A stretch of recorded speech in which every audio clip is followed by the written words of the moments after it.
anna lil awrad atharan katsira. Sesungguhnya wirid-wirid itu mempunyai asar pengaruh yang sangat banyak fi tanwiril qalbi, di dalam mensucikan hati kita, wa tubtil jawari, dan mencegah anggota tubuh kita dari perbuatan maksiat kepada Allah Subhanahu wa taala. Kemudian apa sih faedahnya, manfaatnya kalau kalbu kita bersih? Ketika hati kita bersih, hati kita bercahaya, maka akan merasakan lezatnya ibadah kepada Allah Subhanahu wa taala. Rindu, ketagihan dalam melaksanakan ibadah kepada Allah Subhanahu wa taala. Maka pantas Pak ulama-ulama dulu atau orang-orang sholat itu satu malam sholat sunnah bisa puluhan rakaat, bahkan ratusan rakaat. Kenapa? Nikmat. Karena hatinya bersih, hatinya bercahaya, mereka merasakan lazat nikmat ibadah kepada Allah Subhanahu wa taala. Kalau kita malu, masya Allah jauh banget. Kalau tarawih 20 rakaat ini, masya Allah. Ya. Kemudian baca Al-Quran, orang-orang soleh satu minggu bisa 2 kali khatmil Al-Quran, bisa 3 kali otak Al-Quran. Karena suci hati, bersih hatinya, nikmat, rindu ibadah kepada Allah Subhanahu wa ta'ala. Berbeda kalau hatinya, kolbunya kotor, berpenyakit, boro-boro merasakan nikmat. Ketika hati yang kotor, yang ada itu gerah, gelisah, baru baca misalkan 1-2 ayat, pengennya udahnya, harus dicek tuh hati. Ya, insya Allah belum bisa, saya pribadi belum bisa. Nah, ibaratnya hati itu diibaratkan, kalau ibarat seperti fisik kita nih Pak, fisik kita kalau sedang sakit maka tidak akan merasakan nikmatnya makanan. Contoh misalkan kalau kita sariawan, ini makanan enak juga terasa kurang lezat, kurang nikmat. Kenapa? Karena salah satu anggota tubuh kita sedang sakit.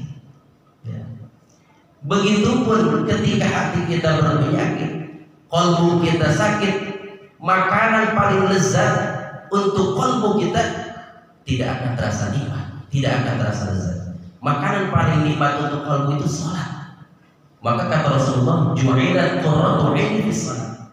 Kesenangan hati saya itu di dalam salat. Ya. Makanan paling lezat, paling nikmat untuk hati kita akan terasa tidak nikmat kalau hati kita berpenyakit. Ya, kalau hati kita sakit. Nah, apa sih pemicu hilangnya kenikmatan dalam beribadah? Mungkin saya pribadi belum merasakan nikmat beribadah. Ya. Tapi apa sih pemicunya? Kata ulama, pemicu hilang kenikmatan dalam ibadah itu diantaranya ada 2. Yang pertama, tidak istihdharul qalbi, tidak menghadirkan hati. Jadi hilangnya kesadaran hati disaksikan oleh Allah Subhanahu wa taala, itu yang menimbulkan hilang kenikmatan dalam beribadah kepada Allah Subhanahu wa taala. Contoh aja kalau kita sholat, ya, lisan sih ngomong, anggota tubuh sih taharruk, berubah, gitu kan, dari satu perubahan ke perubahan yang lain, dari satu gerakan ke gerakan yang lain. Akan tetapi kolbu kita tuh kelayaban kemana-mana, gitu kan, tidak istihdzar, tidak menghadirkan. Yang padahal kalau di dalam kitab Safinatun Najih itu kita pikir, Pak, jangankan setelah masuk ke dalam bagian sholat, awal sholat tuh ya, ketika kita takbiratul ihram itu minimal kita istihdharul urfi itu susah banget, apalagi istihdharul hakiki. Ya, istihdharul urfi itu menghadirkan hati kita secara uruf saja, secara adat, secara kebiasaan itu susah. Allahu Akbar, agak susah.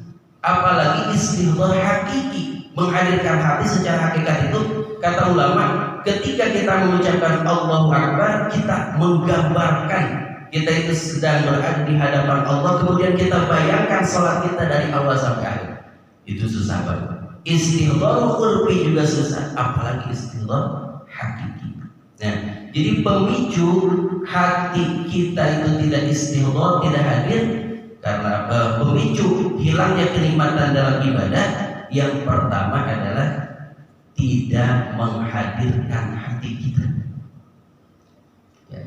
Makanya ketika kita sholat, di setiap pindah dari satu gerakan ke gerakan yang lain, maka kita dianjurkan, diperintahkan, diharuskan mengucapkan Allahu Akbar, gitu.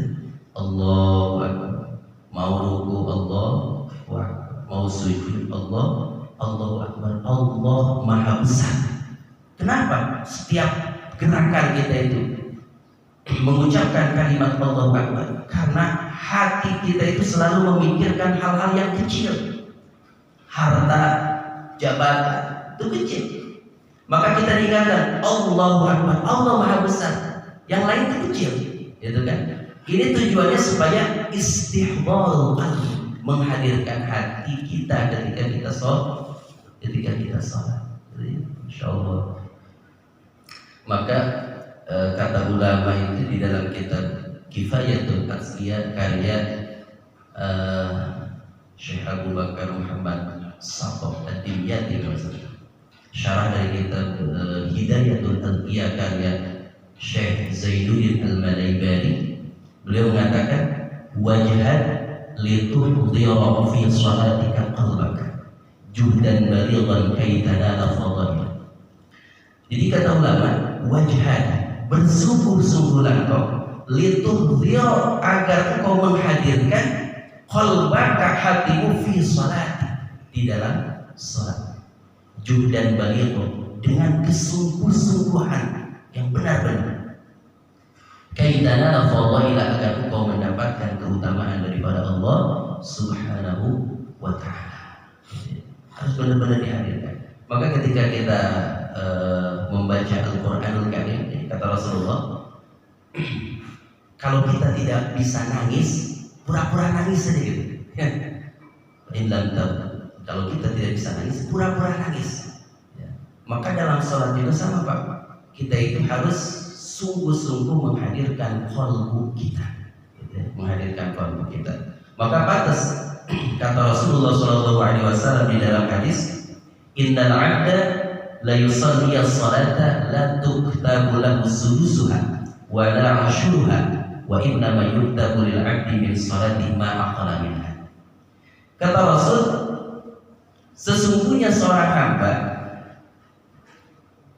la yusalli as-salata, ini seorang hamba melaksanakan sholat, tapi la yuktabu lahu sudusuha, tidak dicatat seperenamnya sih, tidak dicatat. Wala usyuruha, seperpuluhnya juga tidak dicatat dari sholat ini. Wa inna ma yuktabu lil 'abdi min sholati ma aqala minha, yang dicatat hanyalah ma aqala minha, apa yang dia pikirkan ketika sholat. Itu ya. Ketika sholat, masya Allah ya, jauh sekali istihdzar qalbi kita, tapi kita harus senantiasa berusaha ya. Maka pantas di dalam Al-Quran Allah mengulang-ulang, innallaha alimun bidzatis sudur. Allah itu mengetahui bidzatis sudur, apa yang ada di dalam hati kita, itu kan. Ini mengingatkan kepada kita bahwa hati kita itu harus hadir, harus merasa dipantau, disaksikan oleh Allah Subhanahu wa ta'ala. Bukan hanya ketika sholat ya. Istihdarul qalbi itu bukan hanya ketika sholat. Kata ulama di dalam Mu'awanah itu, hatta fi harakati wa sakanati wa tarafati wa lahadati, setiap harokat kita, gerakan kita itu ya, itu harus senantiasa istihdarul qalbi, menghadirkan hati seakan-akan kita diawasi, disebut dengan muraqabah kalau menurut ulama di tasawuf. Wasakanat, ketika kita diam, ketika kita diam itu harus merasa disaksikan oleh Allah. Diam kita itu bermanfaat tidak? Kalau nggak bermanfaat, coba kita baca misalkan selawat, baca zikir, sakanat kita, diam kita. Atau sebelum tidur kita dianjurkan untuk berdoa. Walahadati, lirikan kita, ya, lirikan kita harus merasa diawasi oleh Allah. Lirikan kita itu menimbulkan dosa maksiat apa tidak misalkan gitu kan. Watorofati atau pandangan mata kita, ya, harus merasa hadir hati kita, harus merasa diawasi oleh Allah Subhanahu wa ta'ala. Maka Nabiullah Ibrahim itu Pak, sebelum berdoa diabadikan di dalam Al-Qur'anul Karim, beliau berusaha untuk istihdarul qalbi, menghadirkan hatinya. Rabbana innaka ta'lamu ma nukhfi wa ma nu'lin wa ma yakhfa 'ala Allah min syai'in fil ardi wa la fis sama'. Jadi sebelum Nabiullah Ibrahim berdoa kepada Allah pengen anak keturunannya sebagai orang-orang yang muqimis shalah, mendirikan salat, itu Nabiullah Ibrahim pertamanya itu istihdarul qalbi, berusaha menghadirkan hatinya kepada Allah Subhanahu wa taala. Rabbana, wahai Tuhan kami, innaka ta'lamu ma nukhfi, engkau itu tahu ma nukhfi, apa yang kami samarkan di dalam qalbu kami, wa ma nu'lin, dan yang kami perlihatkan, ya, yang zahir, yang nampak. Wa ma yakhfa 'ala Allah min syai', tidak ada yang samar kepada Allah Subhanahu wa taala fil ardi wala fis sama', baik di langit ataupun di bumi. Ya, jadi berusaha istihdarul qalbi. Agar setiap kali kita aktivitas kan dianjurkan untuk berdoa. Misalkan sebelum kita masuk kamar mandi gitu kan, kita berdoa, Allahumma inni a'udzubika minal khubuthi wal khaba'is. Itu mengingatkan kepada kita supaya istihdarul qalbi, supaya muraqabah kita itu diawasi oleh Allah Subhanahu wa taala kepada. Kemudian keluar dari WC kita pun beristighfar kepada Allah, ghufranaka, minta ampun kepada Allah Subhanahu wa taala. Kenapa? Karena seringkali kita itu lupa bahwa membuang kotoran, baik itu misalkan kencing dan lain sebagainya, itu merupakan nikmat, Pak. Tapi kita seringkali tidak sadar bahwa itu merupakan kenikmatan dari Allah Subhanahu wa taala. Maka ketika kita keluar dari WC, ghufranaka, kita memohon ampun kepada Allah karena kita sering lupa bahwa itu kenikmatan dari Allah Subhanahu wa taala. Jadi setiap kali kita aktivitas itu ada doa, mau tidur, bangun tidur, alhamdulillahilladzi ahyana ba'da, itu mengingatkan kepada kita bahwa kita itu harus istihdarul qalbi, menghadirkan hati atau merasa diri diawasi oleh Allah Subhanahu wa taala. Itu yang pertama. Jadi yang pertama, pemicu hilangnya kenikmatan ibadah itu tidak adanya istihdarul qalbi, tidak menghadirkan hati. Kemudian yang kedua, pemicu yang kedua yang menghilangkan kenikmatan dalam ibadah kepada Allah Subhanahu wa taala adalah penyakit hati. Jadi hati kita sakit, ya, sombong, rakus, gitu kan, toma, iri, dengki, itu sifat-sifat hati, ya, yang akan menjadikan hati kita itu hitam. Nih, maksiat yang dihasilkan dari hati kita dengan maksiat yang dihasilkan dari zahir kita, itu dampaknya lebih besar yang dihasilkan dari hati kita. Ibaratnya setiap kali kita berbuat dosa itu ada nuqtatun sauda, ada titik hitam di dalam hati kita. Satu.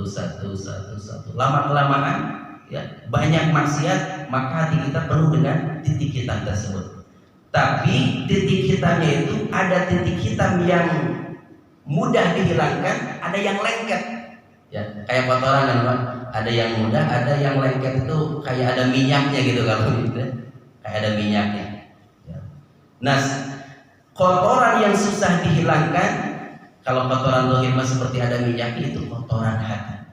Kalau kotoran yang dihasilkan dari perbuatan dosa zahir, misalkan pandangan mata gitu ya, itu lebih mudah ketimbang kotoran yang dihasilkan dari kemaksiatan hati kita. Maka pantas ya hati-hati atau kalbu yang sakit tidak akan merasakan lazat nikmat lezatnya ibadah kepada Allah Subhanahu wa taala ya. Berbeda dengan orang-orang yang kalbunya itu bersih, bersinar, merasa diperhatikan oleh Allah Subhanahu wa taala, itu akan merasakan nikmatnya beribadah kepada Allah Subhanahu wa taala. Maka ketika mereka ibadah walaupun sedikit akan tetapi berkualitas. Ya. Sedikit ibadah tapi nilainya besar di hadapan Allah Subhanahu wa taala karena hatinya bersih. Maka Ibnu Athaillah di dalam Al-Hikam beliau mengatakan ma qalla 'amalun baraza min qalbin jahil wa la kathura 'amalun baraza min qalbin raghib. Kata Ibnu Athaillah di dalam Al-Hikam, ma qalla 'amalun, amal itu tidak dikatakan sedikit kata beliau. Baraza min qalbin zahid, apabila amal tersebut dilakukan dari orang yang berhati bersih, gitu ya, yang berhati bersih. Wala kasura amalun, dan amal itu tidak dikatakan banyak. Baraza min qalbin raghib, kalau dikerjakan oleh orang-orang yang mempunyai hati yang kotor, yang berpenyakit. Ya. Maka pantas Abdullah bin Mas'ud beliau mengatakan rakaatani minal alim khair. 2 rakaat dari orang yang berilmu, 2 rakaat dari orang yang hatinya bersih itu lebih utama ketimbang sholat seumur hidup dari orang yang hatinya lalai kepada Allah Subhanahu wa taala. Sedikit tapi berkualitas, gitu ya. Jadi orang-orang yang mempunyai kalbu yang seperti itu, yang bersih, bersinar, itu luar biasa, ya, insyaallah. Maka mereka itu orang-orang yang berhati bersih ketika ngomong, ya, kalau ngomong, maka orang yang mendengarkan itu pasti menerima, ya, dan masuk ke dalam hati sang pendengar, gitu. Masuk langsung. Ya. Untuk pantas Ibnu Athaillah beliau mengatakan, kullu kalamin yabruzu wa alaihi kiswatul qalbi allati bidubaras. Kata beliau, setiap kalimat yang diucapkan oleh orang-orang yang berhati bersih pasti membawa corak bentuk hati yang mengeluarkannya. Jadi setiap kalimat yang diucapkan itu pasti membawa corak bentuk hati yang mengeluarkan. Jadi ucapan kalau keluar dari hati yang bersih itu pasti meresap, masuk, dan langsung diamalkan. Gitu perbedaannya ini. Kayaknya aduh susah sekali. Kayaknya pantas gak masuk kalau saya ngomong. Hatinya dikotor gitu. Betul pantas kalau ada peribahasa kan, Ustaz. Kullu inatin yaldahu bima fihi. Tiap bejana itu pasti mengeluarkan yang terisi di dalamnya, gitu kan. Itu peribahasa. Kalau di dalamnya air putih, ya pasti air putih nuang ke gelasnya. Kalau di dalamnya kopi, ya kopi. Kalau di dalamnya susu, ya susu yang keluar. Begitupun perkataan. Kalau perkataan yang keluar dari hati yang bersih, ya pasti bersih, mudah untuk dicerna oleh pendengar. Ya. Tapi kalau hatinya kotor, ya itu susah. Ya, susah.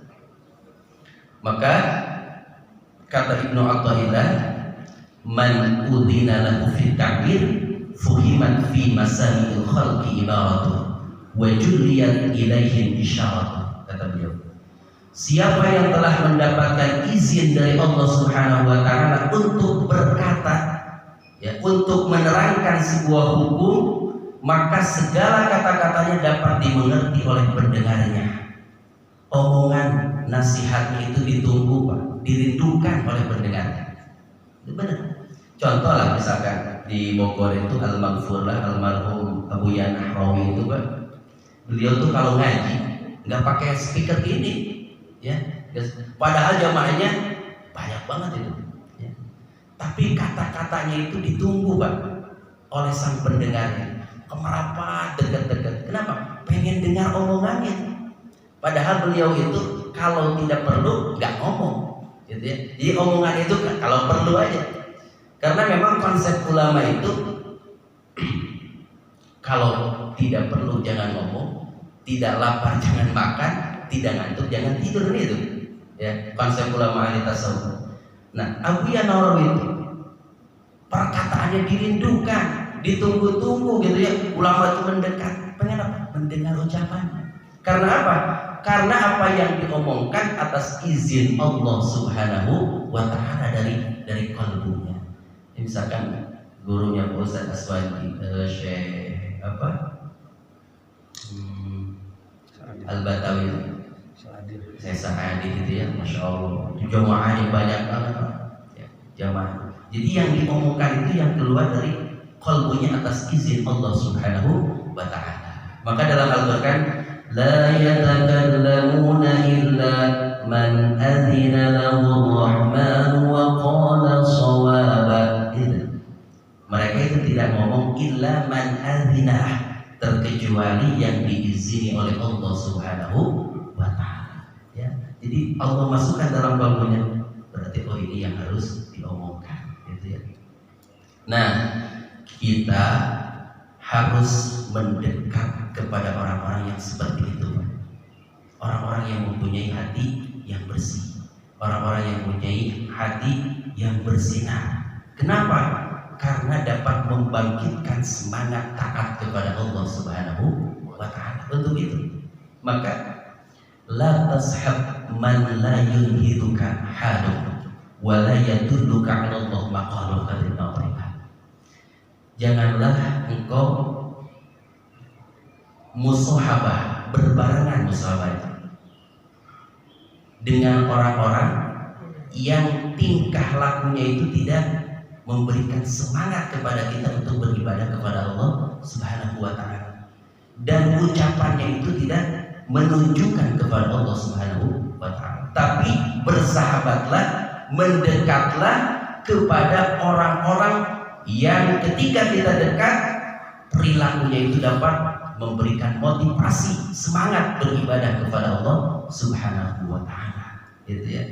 Apalagi ucapannya itu dapat jadi gairah untuk melaksanakan ibadah kepada Allah Subhanahu wa Ta'ala. Itu dianjurkan.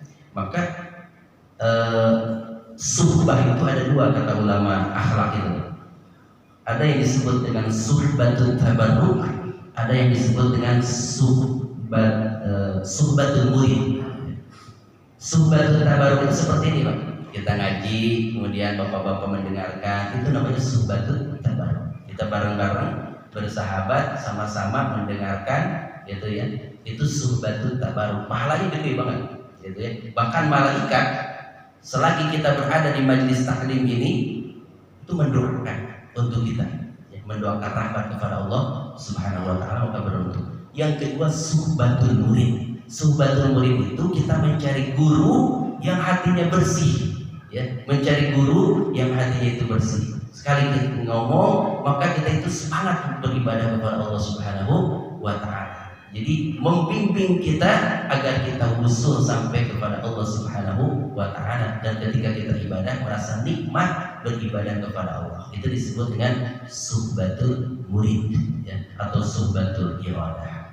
Nah, para jemaah semuanya, kembali ke awal pembahasan kita tentang wirid. Jadi wirid itu adalah segala aktivitas ibadah kita kepada Allah Subhanahu wa Ta'ala yang kita lakukan secara rutin, baik itu membaca Al-Qur'anul Karim, sholat sunnah, zikir, atau berbuat baik kepada orang lain, menolong orang lain, bersolawat kepada Rasulullah Sallallahu Alaihi Wasallam. Apabila dilakukan secara terus-menerus, continue, secara dawam, istiqomah, maka itu akan menjadikan sebuah wirid. Ketika kita sudah mempunyai wirid atau amalan yang rutin kita lakukan, maka kata ulama, datanglah warid.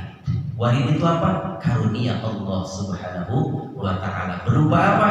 Berupa makrifat, mengenal kepada hakikat zat Allah Subhanahu wa taala, sehingga ketika kita ibadah merasakan kita itu diperhatikan langsung oleh Allah Subhanahu wa taala, sehingga merasa nikmat ketika